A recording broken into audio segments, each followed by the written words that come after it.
I do think that there's a lot of misunderstanding about Islam and Hizmet.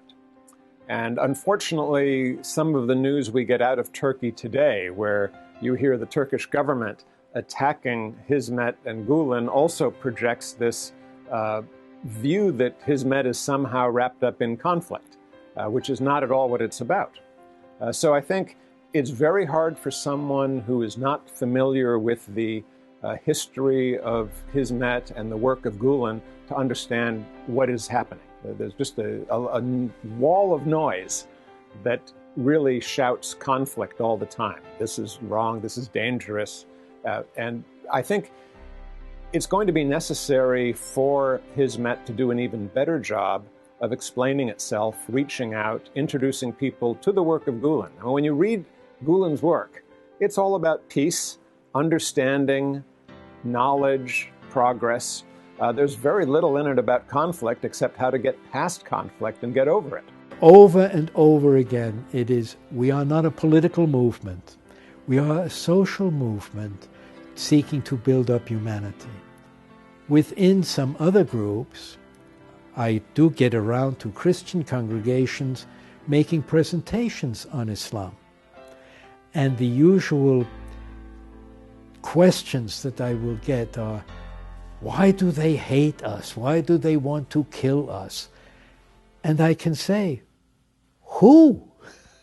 Who is doing this to you? Not the people that I know. And to present Hoj Effendi's views, to present those positions, his quotations, that Islam, you cannot be a Muslim and be a terrorist, this insistence. And that is sincere. So if you look at Islam, we keep on saying Islam is a religion of peace and submission to the will of God. And peace is something that the Hizmet movement has been, and Fethullah Gulen has been very, very focused on.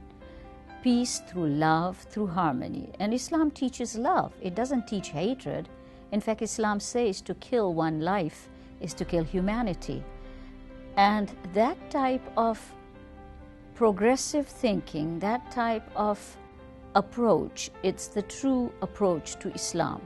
And I think the Hizmet movement and Fethullah Gulen are on that path, the true path to Islam. Unfortunately, we have a lot of fundamentalists, some of them violent, and the only other voice you tend to hear in the Arab world is a purely traditional one, a modern one, yes, but traditional. It seems to me, particularly in the Arab world, there's a great need for a modern, progressive, pro-education view of Islam to get the Arab world out of its troubles. So that, to me, they need something very much like the Hizmet movement, and a person like Mr. Gulen, like Hoja Effendi, who brings science, education, but above all, preaches tolerance. Because to me, tolerance is the mother of all virtues. And the movement is a peaceful movement. It's not involved in any violence or anything like that. So this is the good. So that's what we have to do. We have to support and encourage peaceful movement in the Muslim world.